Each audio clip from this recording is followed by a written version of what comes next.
Nous allons passer une demi-heure ensemble pour une nouvelle émission, Les enjeux, la réclame, live Covid-19. Le sujet du jour est les marques doivent-elles continuer à communiquer en cette période de pandémie? Pour répondre à cette question que tout le monde se pose depuis au moins 4 semaines, nous avons réuni Laurence Bordry, qui est la présidente du Club des annonceurs et qui est vice-présidente innovation Lab Marketing Global d'Accor. Bonjour. Laurence. Nous avons Laurent Habib, qui est le président de l'ACC et qui est le président fondateur de l'agence Babel. Bonjour. Et nous avons enfin Hubert Blanquefort, qui est administrateur et ancien président du Club des annonceurs et qui est aussi directeur de la communication digitale et innovation d'EDF. Bonjour à toutes et à tous. Est-ce qu'on est bon jusque-là? Là, jusque-là.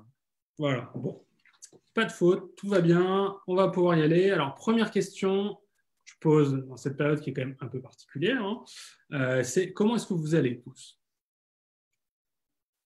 Laurent, ce que je disais, c'est qu'on a une capacité de résilience qu'on découvre chacun, je pense. Voilà, donc on a quand même, je pense, un choc de savoir qu'il faut continuer 4 semaines supplémentaires. C'est l'annonce d'hier d'Emmanuel Macron. Voilà, mais plutôt, en tout cas, en termes de santé, ça va. Comment ça va chez Laurent Habib? Ça va. Hier, ce n'était pas une soirée facile parce qu'on a pris conscience des 4 semaines supplémentaires et là, c'était un peu douloureux pour tout le monde.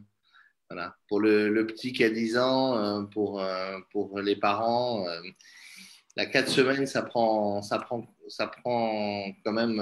On a conscience là maintenant de la difficulté de tout ça, parce que 4 semaines, ça va être long. Et par ailleurs, moi, j'ai beaucoup de mal à travailler en télétravail. Je trouve que c'est vraiment contraire à ce que j'aime dans la vie d'agence. Donc, là, ça fait 1 mois de télétravail, c'est déjà beaucoup.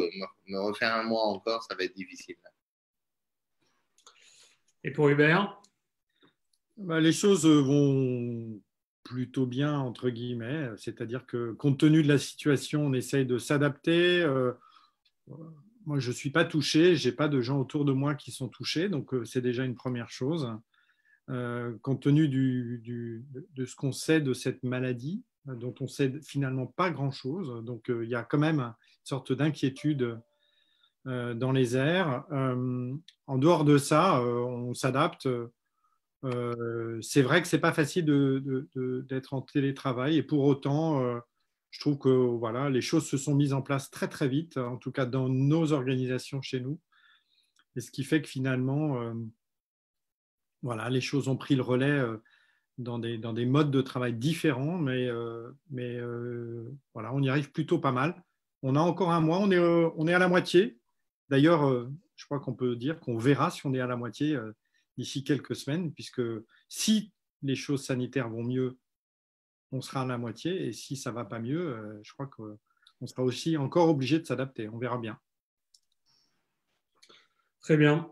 Voilà, comme je dis à chaque émission, on est quand même dans une période qui est très particulière. Le sujet avant tout, c'est la santé et l'épidémie. La réclame, on s'intéresse plus à la partie business et à la partie communication. Donc, c'est ce dont on va débattre aujourd'hui, parce qu'on a la chance, en effet, de pouvoir tous télétravailler. Donc, on est mardi 14 avril, au lendemain du discours du président de la République, qui a annoncé un déconfinement progressif qui aura lieu à partir du 11 mai. Je pose la question à Laurence. Qu'est-ce que ça change pour les annonceurs? Je pense qu'on a tous été dans une période de sidération il y a 1 mois, à l'annonce du confinement. On manquait et on avait du mal à se projeter parce qu'effectivement, il n'y avait pas de date cible. Donc, on a monté des hypothèses, on organisait, on planifiait, on détricotait, on refaisait, etc. Je pense que le fait qu'il y ait une date, en tout cas pour une majorité des secteurs, ce qui n'est pas le cas pour nous dans l'hôtellerie, cette date du 11 mai, ça va permettre de construire,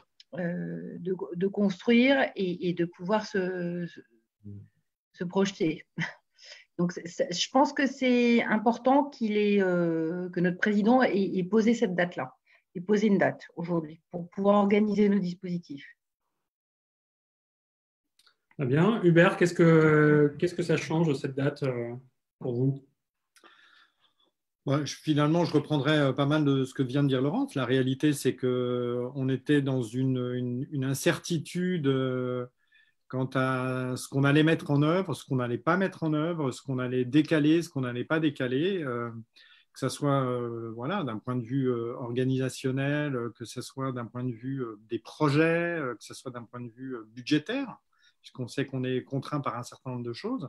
Donc la réalité, c'est que le fait de pouvoir maintenant effectivement commencer à poser les choses avec une date annoncée du 11 mai, ça nous permet de voir venir, toute proportion, toute chose étant peu égale par ailleurs, comme on dit, pour le coup, mais ça nous permet voilà, de commencer à poser les choses et d'organiser peut-être une réflexion évidemment sur ce que serait le déconfinement, mais il y a tellement de facteurs encore qui sont pour le coup en l'air qu'on se raccroche à cette date-là et on va commencer à travailler avec cette hypothèse-là en tête. Voilà. Idem côté agence pour Laurent? En fait, ça montre qu'on y est presque, c'est-à-dire que 4 semaines, autant je disais que c'est long d'un point de vue personnel, autant je pense que c'est court pour organiser l'agence sur son retour d'activité et organiser la reprise de parole de nos annonceurs et de nos clients. La grande difficulté aujourd'hui, c'est qu'il y a beaucoup de questions qui se posent pour les marques, beaucoup de questions qui se posent pour les entreprises. Et je pense que après avoir à tort considéré que la communication faisait partie des éléments de variables dans les budgets et les directeurs financiers ont sans hésiter coupé les budgets de communication à la va-vite dans les premières semaines de mars. Autant aujourd'hui, on va se rendre compte à quel point il est indispensable d'anticiper la sortie de crise du point de vue de la communication interne, avec la nécessité de reprendre la parole vis-à-vis des salariés qu'on a soit exposés dans certaines entreprises, qu'on a laissés seuls dans d'autres entreprises, qui se sont retrouvés avec des inégalités de vie considérables pendant la période du confinement. Et donc, il va falloir recréer un collectif. Il y a aussi la nécessité de voir si on a des évolutions de business model ou de positionnement d'entreprise. Il y a l'articulation avec le purpose. Tous ces sujets se posent de façon extrêmement forte pour nos clients. Et beaucoup de clients se disent qu'au fond, cette re-hiérarchisation des valeurs sociales et sociétales, dont on ne sait pas si elle va être durable ou si elle va être partagée par tout le monde, mais va certainement créer une redéfinition de la donne en matière de communication dans beaucoup de secteurs, la place de la santé, la place de l'environnement, un nouveau rapport à l'espace. Il y a nécessairement des questionnements qui sont très importants chez nos clients et qui commencent dès maintenant parce que, en fait, un mois, c'est très peu en matière de communication. Et donc, quel va être le discours des entreprises, quelle va être la façon de reprendre la parole des marques? Je pense que là, on est vraiment devant une nécessité de travail très importante pour beaucoup d'annonceurs et beaucoup d'agences, du coup, puisque les agences sont là pour accompagner leurs clients. Très bien. Alors justement, Laurent, votre première déclaration a été qu'il ne fallait pas couper les budgets communication. Pourquoi est-ce que c'est important pour les marques de continuer à communiquer, et notamment en publicité dans cette période? Elles l'ont démontré parfois avec talent pendant la période de crise. D'abord, les marques qui ont pris des sujets d'intérêt général et qui ont montré qu'elles pouvaient, alors que certaines étaient dans le luxe, d'autres marques étaient dans des services qui étaient beaucoup plus substantiels et beaucoup plus essentiels, mais les marques ont su montrer qu'elles étaient capables de se tourner vers des sujets d'intérêt général. Et en tout cas, il y a plusieurs marques qui l'ont fait avec talent et avec sincérité. Et puis, il y a les marques qui ont maintenu une relation avec leur public, de Burger King qui continue de faire des coups assez sympas, à Ikea qui a fait un spot pour parler du rôle de la maison dans la vie des gens, de SFR qui a essayé de montrer qu'ils étaient toujours sur l'essentiel, ou de Intermarché qui a fait la démonstration du fait qu'ils étaient aux côtés de leurs salariés et de leurs clients dans la période de confinement. Toutes ces marques ont démontré que, au fond, il y a beaucoup à tirer d'une période dans laquelle les gens sont particulièrement sensibles, à l'écoute, intéressés. On sait qu'il y a une audience extraordinaire des médias en ce moment. Et moi, je pense que vraiment, les marques qui ont coupé le robinet de la publicité en se disant que c'était une des manières de réagir intelligemment ne l'ont pas fait de façon très pertinente par rapport à une stratégie de valeur et par rapport à une stratégie à la fois de relation avec leur public interne et avec leur public externe. Donc moi, je suis assez sidéré de voir que la communication est toujours la victime des réactions immédiates de réévaluation des budgets. Et c'est d'autant plus stupide que l'essentiel de la valeur aujourd'hui vient de cette relation avec les publics et avec l'interne, et qu'on se rende compte, comme d'habitude, dans chaque crise, que la communication aura été un outil stratégique pour les entreprises. Donc, je suis agacé, et je pense que tous les gens de la réclame seront d'accord avec moi, c'est qu'au fond, il y a une sous-estimation du rôle de la communication par certains décideurs, qui est une erreur grave. Et on voit bien que tous ceux qui communiquent finiront par tirer le maximum de bénéfices. Alors encore s'agit-il d'une approche rationnelle, hein, c'est tirer un maximum de bénéfices, ça veut dire réduire les conséquences néfastes de la crise et sortir de la crise dans la meilleure position possible compte tenu des dégâts qu'elle aura eu sur les différents business models. Très bien. Laurence, qu'est-ce qui a changé dans la vision des annonceurs avec cette pandémie? Alors, moi, je pense qu'il y a surtout aujourd'hui un phénomène d'accélération. C'est qu'il y avait un certain nombre de tendances qui étaient déjà préexistantes. Je pense par exemple au local. Je pense aussi évidemment au digital, au paiement sans contact. Il y a un certain nombre de choses qui étaient déjà en fait préexistants, et je pense qu'il y a une vraie accélération aujourd'hui. Et on ne va pas parler d'un changement radical. Je pense qu'on va vivre plutôt une accélération, une prise de conscience. Et pour rebondir sur ce que disait Laurent, effectivement, malheureusement, le budget communication est souvent une variable d'ajustement. Et on a besoin aujourd'hui aussi de retravailler sur le sens. Tous les messages n'étaient pas adaptés. Je pense qu'il y a un gros travail à faire avec nos agences partenaires pour avoir aussi des messages et du contenu et qui ont du sens au moment où on est en train de le vivre. Une marque comme Decathlon, je trouve aussi, arrive à rebondir et à être en même temps dans l'humour. Donc, je trouve qu'il y a des marques qui le font très bien, mais il y a ce travail à faire et aller chercher en fait sa raison d'être, son sens. Qu'est-ce que j'ai envie de porter comme message? Quelle est ma responsabilité? Nous, Accor, on a décidé aujourd'hui un certain nombre d'actions parce que c'est dans l'ADN de notre groupe, parce qu'on pense qu'être proche des gens, ça fait du sens, et c'est les messages qu'on va porter et qu'on va développer. Donc, j'espère, et c'est le message qu'on va porter aussi, nous, au nom des annonceurs au club, qu'on aura plutôt du report que de l'annulation.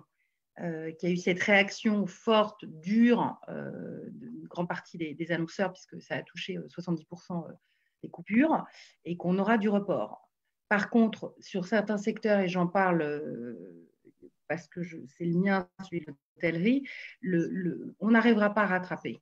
C'est clair qu'on ne pourra pas remplir plus de chambres et on ne sait pas aussi les perspectives de reprise. On nous dit mi-juillet, mais on ne sait pas dans quelles conditions ça va se passer. Donc, en fonction des secteurs, il y aura du report, mais malheureusement, il y aura à faire face à l'annulation pour des raisons financières. Et ce qu'on pourra continuer à faire en termes d'engagement et de proximité avec nos clients, on va le faire. Mais il y a malheureusement, et c'est une crise économique forte, il y aura effectivement malheureusement des gens qui n'arriveront pas à se relever. Moi, je pense aussi à l'aide qu'on doit apporter à nos propriétaires, à tous nos partenaires, parce qu'il y a des gens qui n'ont pas la relever.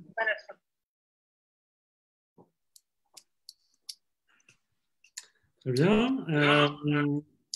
poser la question maintenant à Hubert. Est-ce qu'avec avec cette pandémie, EDF communique davantage ou moins qu'auparavant, ou juste différemment? Et est-ce qu'il a été simple d'adapter votre communication aussi vite dans une configuration inédite car toutes les équipes étaient confinées? Alors peut-être juste avant de répondre directement concernant EDF, je dirais qu'au global, effectivement, on voit bien que depuis quelques années, il y a eu toute cette tendance sur finalement redéfinir le sens des marques, pourquoi elles étaient là, et tout ça sous le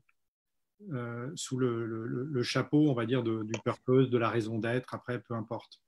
Enfin, malgré tout, les mots ont du sens, et quand on dit raison d'être, on est quand même sur une logique à un moment ou à un autre qui est de dire, au fond, ça reposait sur pourquoi est-ce que les marques apportaient un service, un produit, en quoi elles apportaient des dimensions utiles, pratiques, et puis en quoi elles permettaient de donner des perspectives à leurs consommateurs.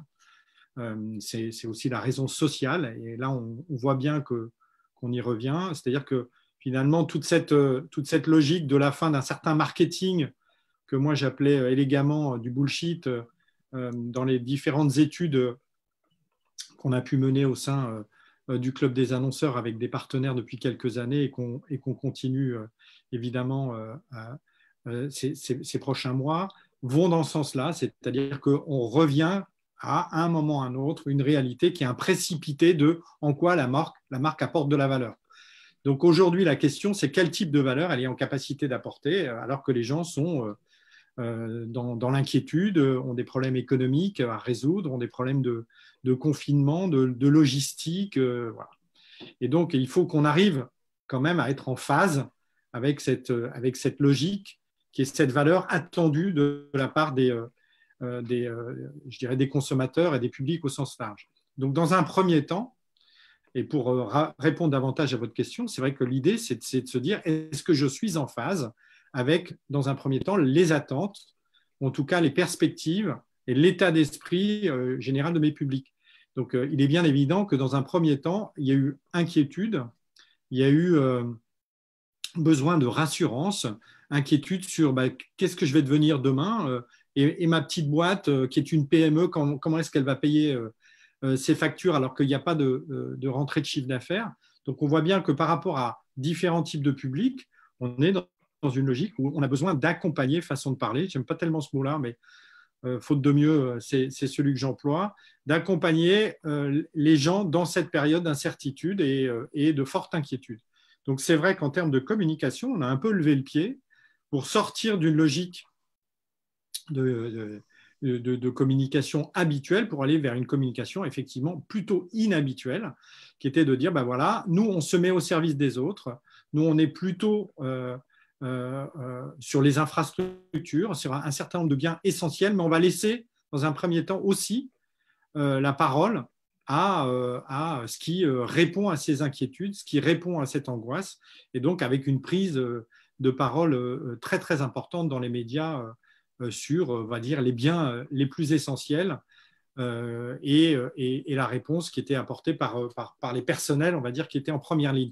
Nous, on n'est pas en première ligne, et donc on a besoin aussi de se mettre finalement à la place qui est la nôtre, qui est d'être un peu plus en seconde ligne, pour ne pas non plus être finalement en décalage et hors sol par rapport aux attentes des différents publics. Donc ce qu'il faut, c'est arriver à trouver finalement le bon équilibre entre une forme de présence à l'esprit qui est de dire on est à vos côtés et on est là dans des situations qui sont difficiles. Ça passe souvent par des actions de communication qui sont moins publicitaires et ça passe par des actions qui sont d'abord des actions de fond et qui sont des actions, on va dire, plus essentielles pour répondre, on va dire, encore une fois, aux attentes de certains publics. Donc, ça prend des formes différentes.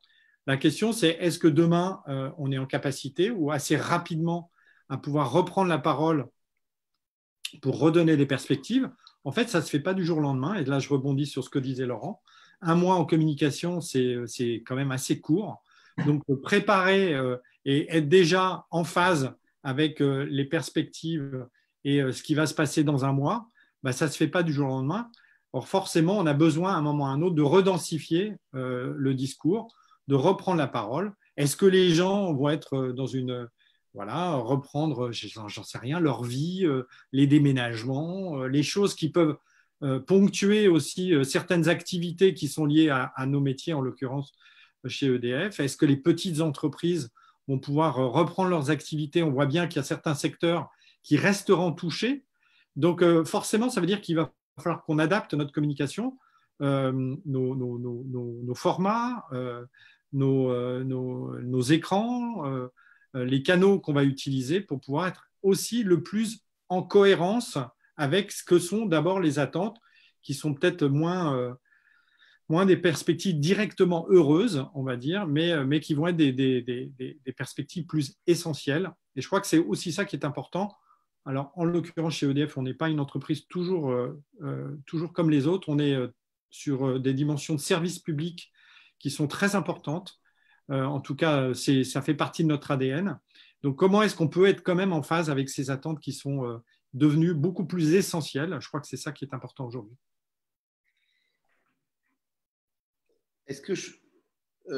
Moi, ce que j'aimerais vous dire, c'est que là, on était en conférence avec Bruno Le Maire ce matin, comme tous les présidents de fédération, et Bruno Le Maire a évoqué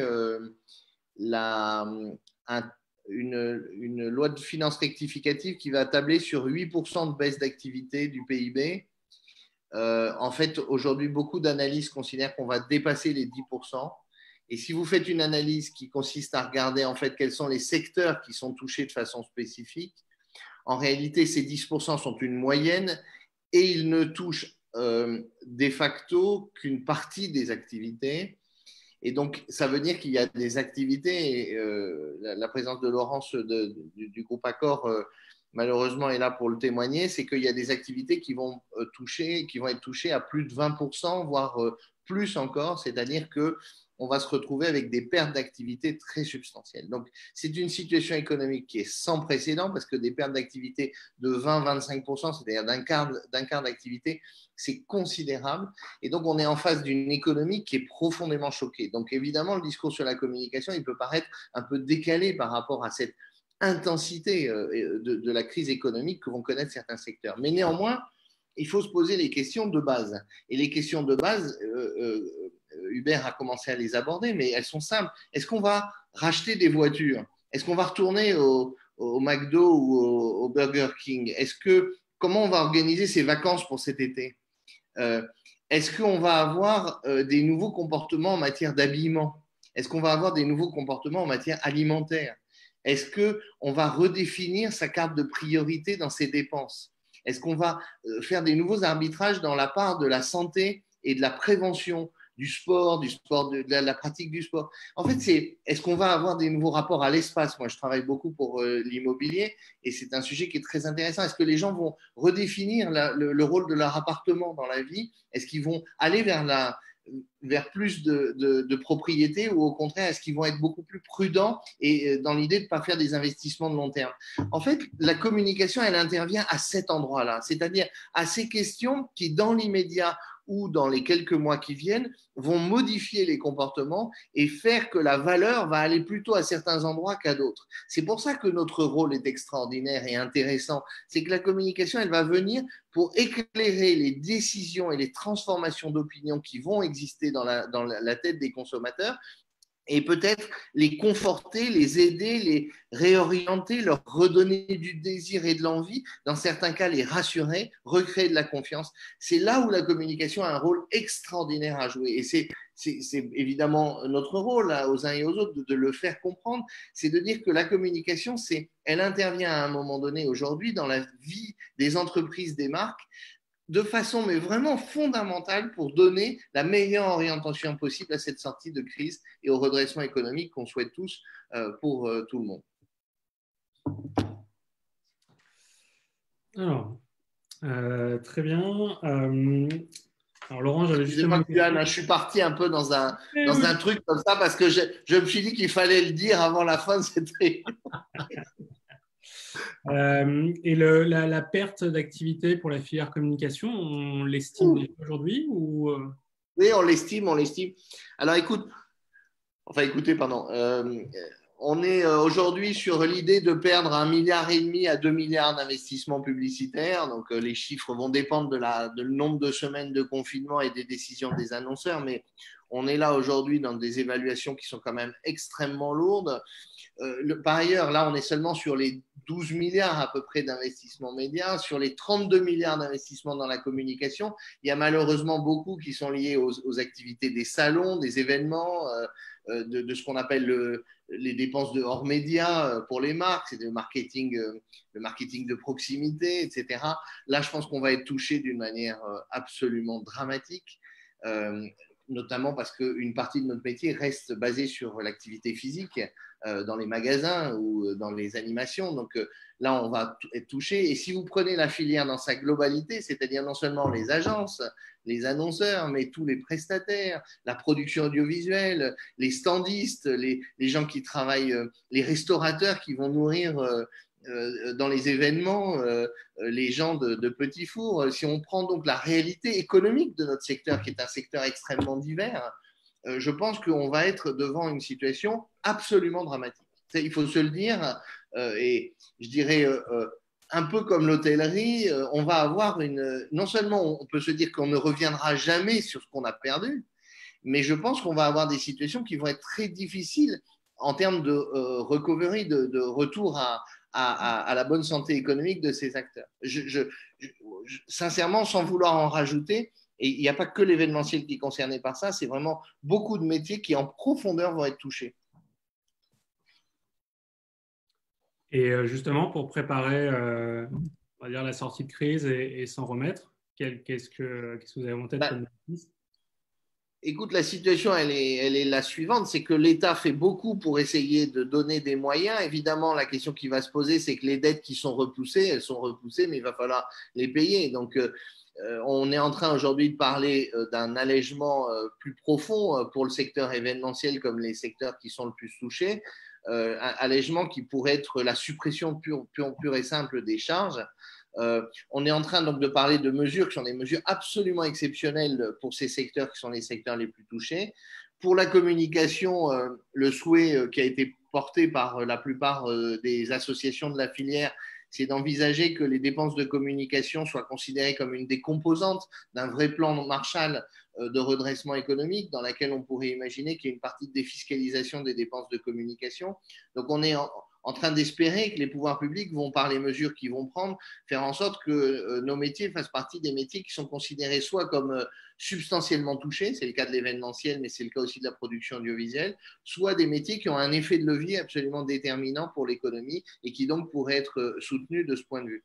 En fait, le problème, c'est de ne pas donner l'impression qu'on est des victimes prioritaires, parce que quand on est sur le commerce non alimentaire, il va être touché pendant 5 mois d'inactivité totale. C'est insupportable pour certains de ces métiers. Donc, l'idée, c'est pas de dire que la com, elle est plus touchée que les autres, mais en revanche, c'est de mettre en avant, et c'est notre responsabilité de responsable associatif quand on a des fonctions, c'est de mettre en avant les difficultés qui sont les nôtres et de faire en sorte de jouer notre rôle dans le redressement. Voilà un peu ce qu'on essaye de faire avec lucidité et modestie.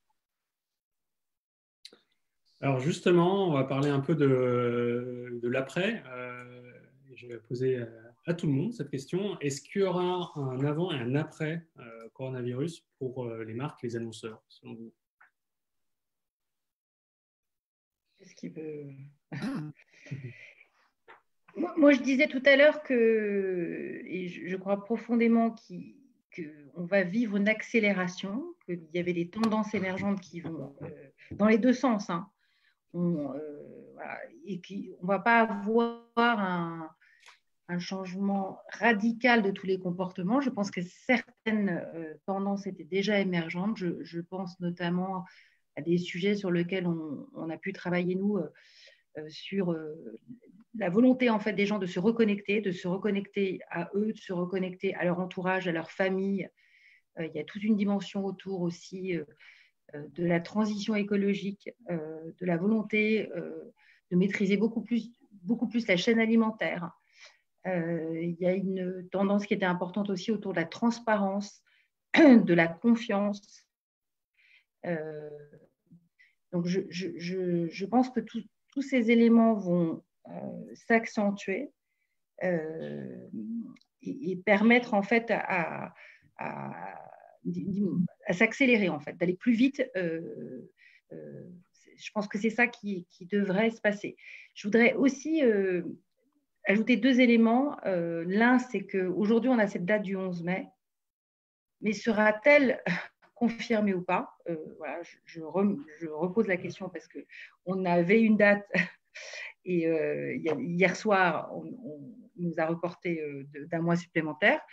Donc, on est aujourd'hui encore dans des incertitudes quand on voit qu'il y a une deuxième vague dans les pays d'Asie notamment, de pandémie. Donc, voilà, je trouve qu'il faut quand même garder ça en tête, que cette crise, elle est bien là, elle est bien ancrée, elle est bien profonde, et on a le risque malheureusement aussi du deuxième vague. Donc, on est obligé de prévoir aussi, nous, des scénarios de ce type-là.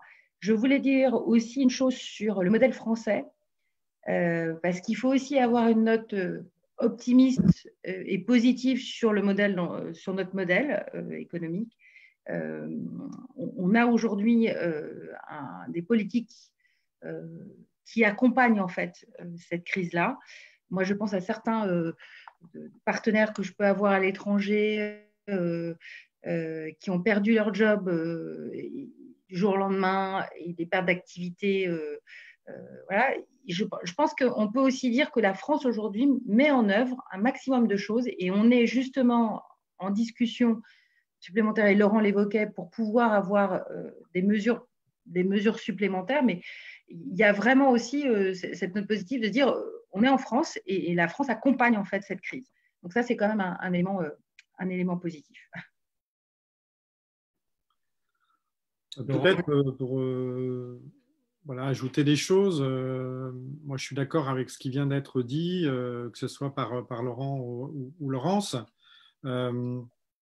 Est-ce qu'il y aura un avant-après? Je crois que d'abord, les comportements des consommateurs, à la fois, peuvent montrer des changements qui sont immédiats. Et on le voit bien, le confinement a imposé un certain nombre de changements immédiats. Est-ce que sur le fond, les choses vont se faire aussi vite? C'est-à-dire que dès qu'on sortira de crise, les gens se diront bah non, finalement, tout ce qui n'est pas directement utile, maintenant je m'en passerai. Je ne crois pas. On voit bien qu'il y a un certain nombre de secteurs qui sont touchés depuis des années par rapport à des évolutions de choix industriels et autres, et qui finalement montrent bien les grands paradoxes des consommateurs. Donc on voit bien que là, aujourd'hui, encore une fois, on est dans un précipité, dans un moment un peu particulier où les gens reviennent à certaines choses qui sont d'abord les plus essentielles. Ça n'empêche pas qu'ils ont besoin de continuer à se divertir. Je pense que ça fait partie des choses totalement essentielles. C'est l'entre-deux qui va peut-être se polariser un tout petit peu. Et peut-être que les gens vont prendre conscience, en effet, que ben voilà, aujourd'hui, certaines spirales qui sont voilà, les nouveaux modes de consommation, on l'a beaucoup vu dans le textile, dans un certain nombre de choses dont on dit aujourd'hui que finalement tout ça ne rime pas à grand-chose.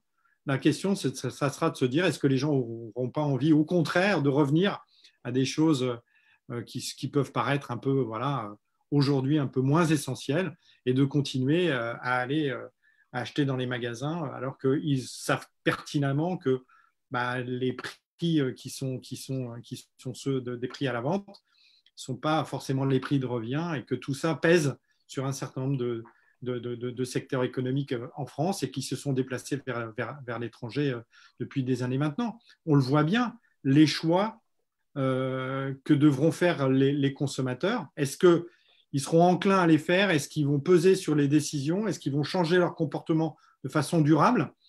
Je dirais que ça, c'est difficile à dire. Par contre, il y a un certain nombre de choses qui seront aussi aidées par les pouvoirs publics, et on voit bien que le pouvoir d'incitation est extrêmement fort par rapport à ça. On a parlé de réindustrialisation d'un certain nombre de secteurs. Je crois qu'il y a beaucoup de secteurs aujourd'hui qui méritent de se re-questionner par rapport aux évolutions depuis quelques années, et qui ont donné lieu évidemment à des choix qui ont été, entre autres, aussi accompagnés par les consommateurs. Donc, ils ont un vrai rôle à jouer. Est-ce que les marques vont être en capacité, du coup, de prendre cette parole qui est de dire, quelque part, rendez-vous compte. Je ne sais pas, hein. Ça va être intéressant de regarder.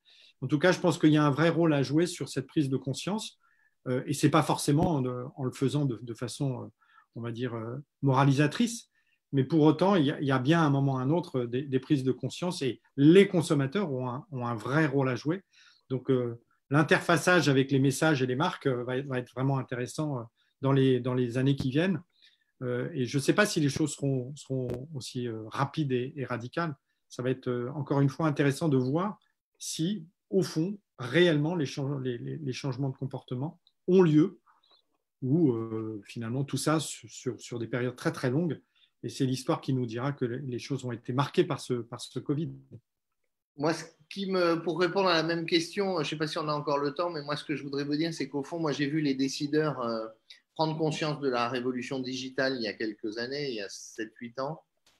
Ensuite, ils ont pris conscience que la révolution digitale, elle cachait une révolution systémique qui était elle-même portée par des transformations extrêmement rapides, l'arrivée de l'IA, le rapport au territoire, la montée des questions de santé, la montée des nouveaux modèles d'alimentation, les mutations technologiques dans les secteurs, la biogénétique, etc. Et qu'en fait, ce qu'il y avait d'extraordinaire, c'est qu'au fond, tous les décideurs étaient soumis à 6, 7, 8 transformations systémiques qui, de façon quasiment exponentielle, transformaient le réel.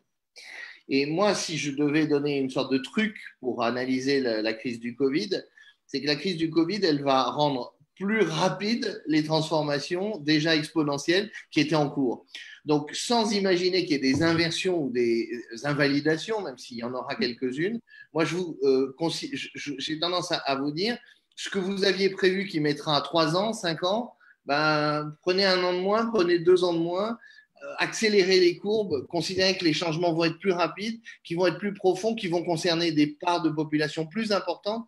Et si déjà vous faites cet exercice, qui n'est qu'un exercice d'anticipation, je ne prétends surtout pas avoir le moindre pouvoir d'anticipation, mais si déjà vous faites cet exercice que vous vous dites, les gens venaient moins, et ça va être encore plus. Il y avait une accélération du e-commerce, elle aura peut-être encore plus cours. Les gens reviennent sur le territoire national dans leurs vacances, ils vont le faire encore plus, etc., etc. Donc, autrement dit, prévoyez une accélération des transformations, c'est déjà beaucoup, et ça vous donnerait déjà le tournis de regarder les 10 impacts sectoriels que vous aurez pour chacun d'entre vous. C'est extraordinaire de faire cet exercice, et je vous invite, ne serait-ce que pour l'agilité à la fois intellectuelle, mais aussi pour l'urgence de se questionner et de s'interroger sur l'avenir de son entreprise et de sa marque et de son business model, à faire cet exercice, c'est passionnant. Peut-être, ouais, je voulais juste ajouter un mot. Je pense qu'aujourd'hui, la crise sanitaire s'est imposée à tout le monde entier, donc ça c'est quand même très particulier. Et Laurence l'a rapidement abordé. Il y a une autre crise qui touche le monde entier et dont pour l'instant on regarde, on va dire, les choses avec distance. C'est quand même l'urgence climatique.